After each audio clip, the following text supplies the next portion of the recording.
and those who are able to manipulate their way in by way of maybe scholarships, or they have agencies that can give them bursaries. Look at what is happening with KCPE.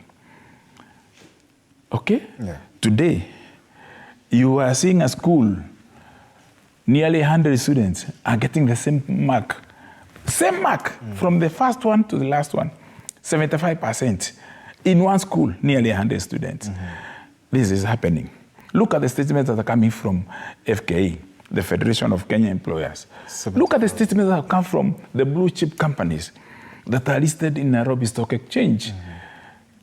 Relocations, close downs, you know, look at even reports on from financial institutions, including banks. Our key banks, 20% drop in profits. In Tanzania, in Uganda, in DRC, profits up. So we have a crisis not of political leadership per se. Of course, my view is that Ruto has failed. And I would say this 24/7, 365. As a president, you can see his advisors, how arrogant they are. You can see the ministers, what they are saying every day. You can see he's telling us to tighten our belts when he is wearing a million Kenyan shillings belt. But the truth of the matter, he is the president. Okay? The truth of the matter is that buck stops at his desk. At his desk. He has constitutional obligations to deliver for the country. But the issues being addressed by this so-called NADCO report have nothing to do with the resolutions of the problems bedeviling our country today. So where do Kenyans then, Mheshimiwa, look up to? Because then this is a government that was voted in. Yes. There was a presidential election petition. Yes. But, you know, the government is the government. Yes. Over 1 year now in office. Where do then Kenyans look up to? Kenyans have had hopes dissipated, but we have had a resurrection of the same. So we may be disappointed with the president, but you have your MCA at the local level. Okay? That's is a constitutional office, okay, that was elected. There are 1,450 MCAs elected directly by the people.